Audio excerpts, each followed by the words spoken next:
Krahnert, and we recently met up at a meetup that Rolf was hosting here on the Gold Coast of Australia.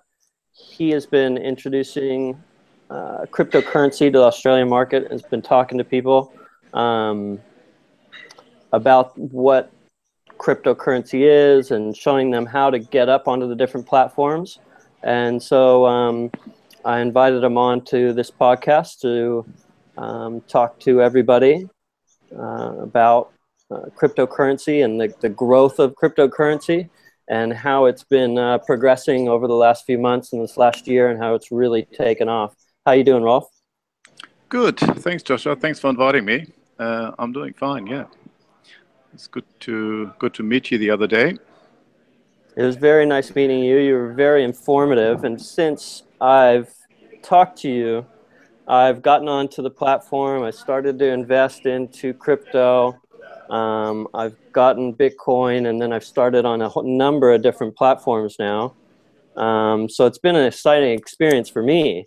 And I think you got in way before me, so I could imagine how exciting it is for you right now.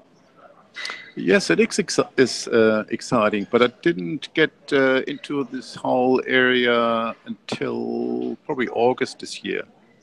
I was resisting it until then, and people and friends kept sort of hinting and telling us we should have a look and invest in Bitcoin.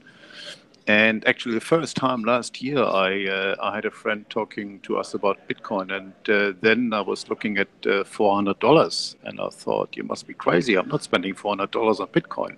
For what? I didn't understand it. I had no idea, and I had a huge resistance, and I didn't want to know anything about it. But I think that's been the general consensus around the whole thing, because no one really understands it. No one really gets it, and they're not going to believe in this new form of currency, right? Like, it's very hard, and there's a big learning curve for you to go through to really inform yourself about it. So when I met with you, I found it very interesting and very informative, and you gave me the tools to get me onto the platform and going. And yeah, I mean, just, throwing some money at it wasn't my idea of trying to make money. I wanted to kind of be strategic about it. So yeah, I wanted to thank you again for that. But so you got in back in August, and did you go straight into Bitcoin? Did you start investing straight into Bitcoin? Yes, I did. In fact, then I did a lot of research, and the first couple of days when I listened to a few people and to a few videos and did a bit of research, it finally clicked. And I slowly start to get my head around it or understand the whole purpose behind Bitcoin. Because I'm a huge privacy advocate, and I think privacy is a human right. And the way we are all entrapped and been forced into the current banking system, and we all know that the fiat system is in a bit of trouble at the moment. So I think part of this whole evolution of consciousness, I think it's cryptocurrency, if we really understand what it can offer, because it's a decentralized, open source, peer-to-peer way of dealing with each other. It's an exchange of values, like the internet is an exchange of information. Here we have a peer-to-peer exchange of value, where we don't have a middleman anymore. We can deal with each other on a peer-to-peer basis without control. And I love that idea. And when the real estate bubble was happening, 2008, I think it was 2007, 8, a lot of people were talking about reset of currency. And I think now I have a glimpse that this currency reset is actually something that has been offered with cryptocurrency, but not on a not in a way that it was in people's faces. So I think this is sort of a slow progression where people have the possibility to really understand and use this opportunity and use the blockchain technology and Bitcoin or other cryptocurrencies to have a totally new way of dealing with value exchange and paying for things. And so do you think that people are going to start to gradually turn over from normal currency, you know, Australian dollars or US dollars and these normal currencies, and start to go on to a centralized source like Bitcoin or one of these other alternative coins? Do you think that all that money is going to gradually move over to that, and that's going to be the central source? I don't think it will be the complete shift from the current fiat system into cryptocurrency. But from what I'm hearing the last couple of weeks, I was hearing one day that Coinbase, which is an American-based exchange, has about 100,000 people daily who want to up new accounts. And I can see that there is a increasing shift from people wanting to get into cryptocurrencies, but I don't think it will be the whole. I think for a little while we will see definitely fiat currency persisting and the main way of dealing with commerce. But I think there's a huge adaptation process at the moment, and we will see a rise definitely in the next month, especially next year. It's going to be very exciting. Yeah, I think 2018, I mean, just what we've seen in the last quarter or last half of 2017 of where the money is flowing. I mean, in the last 2 months, how many people I've talked to about this is astronomical. I'm getting calls from the United States, family members, friends talking to me about it. I mean, it's quite a spectacle at the moment, and there's a lot of eyes on it. Yes. And you know, and I've read a lot about what you were talking about at Coinbase.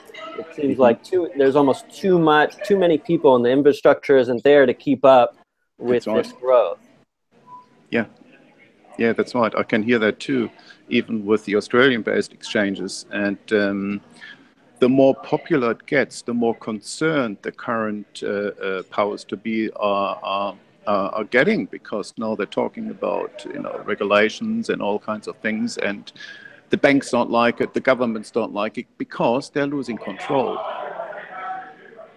And that is something that people need to become aware of.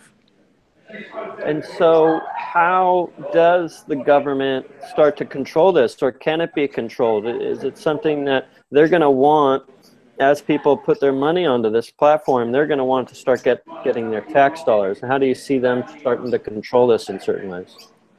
Yeah, I think from what I'm hearing now, they're trying to implement certain acts and rules and regulations just to get their hands on their taxes.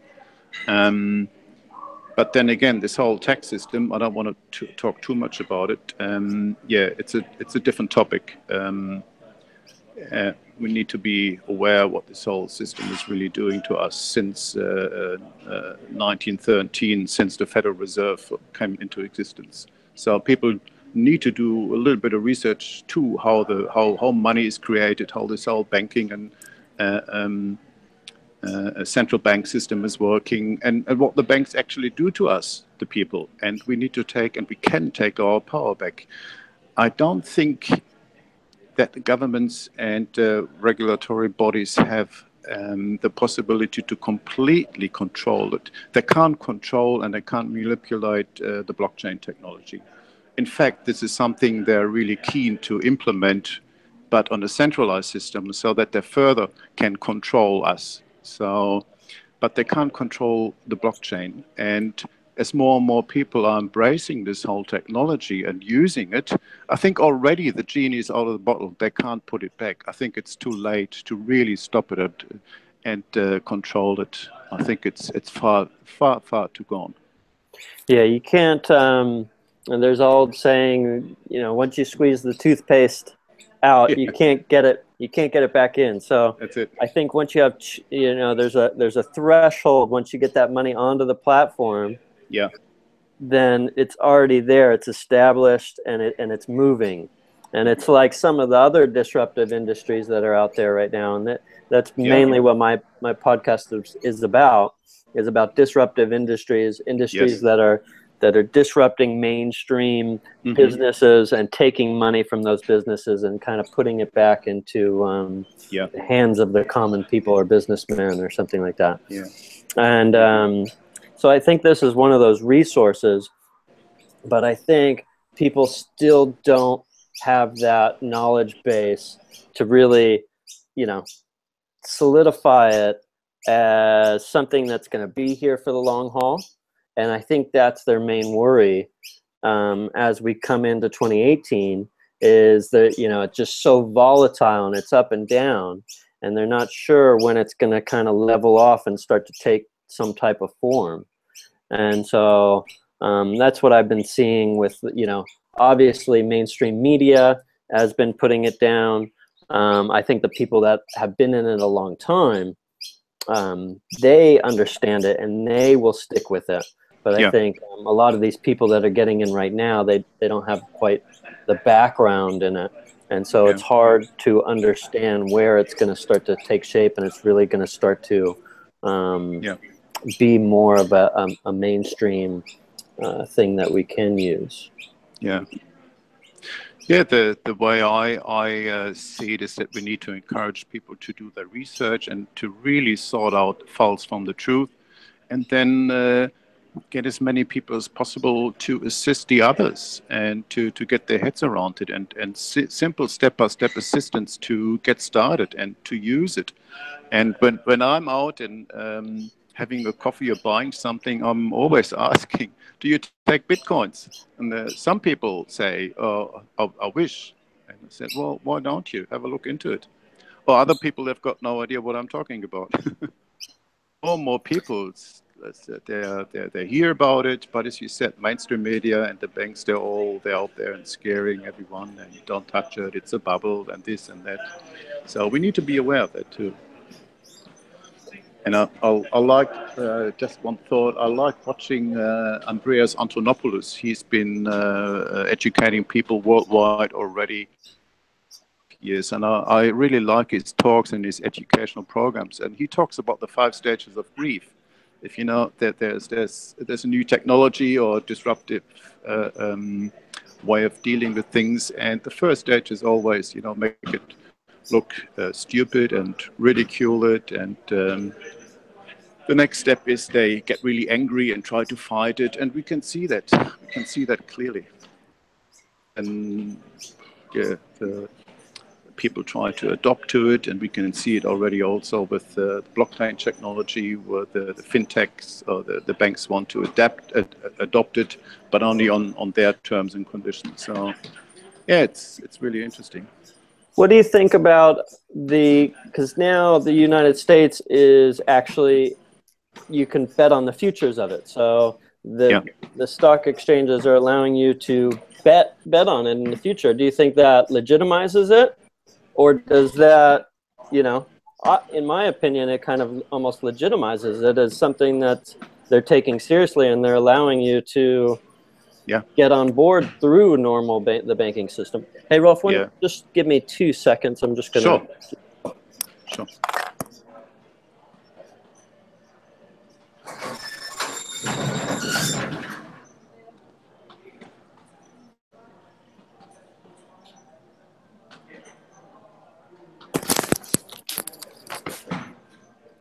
Sorry, there was the birds over here on the Gold Coast. It's like it's like the Amazon. I could hear it. Yeah, I totally agree with what you said before. I can see it also that a way to legitimize it and bring it on a platform where it's sort of recognized now more on a broader spectrum. Even JP Morgan.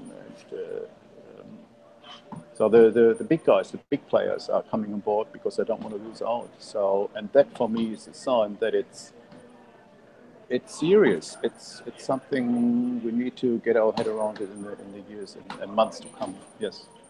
And I think certain smaller governments, like the Australian government, is taking it on board, and they're trying to adapt and take the necessary measures to join in on this technology, this blockchain technology.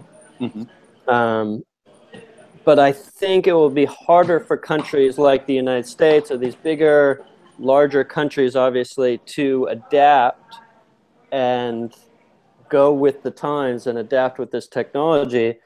Yeah. I don't know how that's going to play out. Do you have any input on that? I think, especially the American government and other larger organizations. I call them organizations because that's what they are. They're corporate entities. They have got a lot to lose. So, but also on the other hand, I think we are living at times where we have to be open to new ways of living and being and doing commerce. And I think the days of the current systems are about to change. They're outdated, and the people in charge, they need to become aware that, we live in different times. We need to do something totally different, because look at the monetary system all based on debt. Look at the American economy, how many trillions there are indebted. That can never be repaid, so there has to be another way. How that's going to work out, and how government and all those people are resisting and adapting and open to it, I hope and I pray that there will be a smooth shift to slowly open up to these new technologies and this new mindset, this new way of consciousness. I think after 2008, when I went through 2008 in the United States, and I was definitely, one of those millennials, kind of not coming straight out of college, but, in that era after college. Yeah. And I saw, the downfall of the United States and the US dollar, and then the world economy, and seeing how that was all handled definitely put distrust in the actual system in my eyes. Yeah. And I think it did in a lot of people my age. And something like this, my age group would really recognize. We recognize it as something else that we could start to turn to. And so, in my opinion, my age group, I think, gets it. I think it will be harder, obviously. It's harder for, the older generations to adapt and transform through this thing. But obviously people will, and I've seen people start to already. So it's going to be very interesting over the next, over 2018, 2019, 2020. I could see over the next 3 to 5 years it becoming a really interesting space. Yes, definitely. So what else, what other types of coins, or what other types of cryptocurrency do you know about, or can you dive into any of those in further detail? Do you know any further insight into those? So when I first got into the Bitcoin and cryptocurrency space, I did research, and obviously Bitcoin is the most popular, and it has real market value because you can actually use it. There are a lot of companies already accepting payments with Bitcoin, like Virgin and Dell and Microsoft. And more companies coming on board. I've heard that Amazon is probably coming to accept Bitcoin. So Bitcoin is you would call it the gold standard, and that's one thing. And then I'll had a look at different strategies. And one of the other strategies to get into the space was the altcoins. They call it the altcoins. So, and there are probably 20. They have growing value as well, like Litecoin, Ethereum, Dash, Zcoin, Monero. So, but then when I do my research, I always look at the website and the research. What does it actually stand for? And this whole ICO space, like initial coin offering, where people, it's a crowdfunding platform, literally, without a middleman again. So there are a lot of companies, if they have legitimate, really valuable tools or technologies to offer to society, then this ICO or this way of collecting funds to get their project started, it's really valuable. But also, I think 80% of the ICOs and coins that you see on currency exchanges are not really lasting for a long time. At the moment, I think we have 1,360, I think, coins on exchanges, on various exchanges. But in my opinion, from what I've heard from my research, now only maybe 20, 30, 50 they have really value, and they're going to exist for a long time. So it always depends on what technology, what disruptive technology and ideas they have to offer. So yeah, I invested a little bit in Litecoin as well, but not too much. So I have a look, but my main focus is on Bitcoin. I think that's the real deal at the moment. So definitely do your research before you get onto there, and you start. Absolutely. You know, don't just start pouring your money onto whatever it is, and and then how do you get onto these? How do you get on there, and how do you buy these things? Because I talked to a friend yesterday, and he's like, yeah, I'll go down to the bank and I'll open up an account. And I was like, you can't do that. You could do it now. You could maybe, you could bet against the futures in the U.S. because he's over in the United States. He's in Las Vegas. And he just had no clue. He's like, what do you mean? I have to go open up this account? And I think that's another hurdle for people to get on there and actually start using this. So the first thing I would say is open a cryptocurrency or a Bitcoin wallet. It's like registering for an internet email account. You can maybe compare it to that. So get yourself an address, a wallet, and make sure you control the private keys. So you're in charge of access to your Bitcoins. And so the next step is then to register on an exchange. That's the normal way. But with that, it comes, because of rules and regulations here in Australia and other countries as well, a KYC process. So you have to verify who you are with your identification papers and address and so forth. So you need to be verified in order to buy Bitcoins. So first, a wallet, get yourself an address. You can download that for free from the iTunes Store or Google Play Store. Do your research which ones are good, and always make sure if you download a wallet that you are in charge of your private key, so people can find out what that is: private key, public key. I don't want to go into details. So the next step is then to buy some Bitcoin, and you can buy a fraction. You don't have to buy a whole Bitcoin. You can buy 10, 20, 30, 50, $100 worth. That's how I started. And and then do some research. Okay, I've got some Bitcoins now. Now what do I do? That's where I was at. I was just kind of playing with Bitcoin, and I was like, okay, what are these others? And then I just started to do my reading and my research, and then started to really open me up into what everything was and what the landscape is. And now I'm just looking at the top 10 and seeing how all those are going to progress in 2018, and see if any are going to really disrupt any industry and really make strides into any industry. So yeah, I mean, seeing it jump from $5,000, 3 months ago up to almost $25,000 Australian has been a real excitement for me. And I'm sure a lot of people around the world are looking at it. So thank you for coming on and sharing your information. My pleasure. I want to thank you for that. And I'll probably try to come to your next meetup. And hopefully we can talk then. But continue to spread the word. I think that this is something that's going to be very valuable to people in the next 3 to 5 years. And I really appreciate that insight. Thanks for coming on. Pleasure. Thank you for having me, and good for you to also spread the word and help people to get their head around and to get started in this exciting times and space, and you can't stop the blockchain and Bitcoin because that's the people's money. And for us, it's a way to set ourselves free again. So thank you. Very interesting. Thank you very much. Okay. Thanks, Rolf. Thanks, Doctor.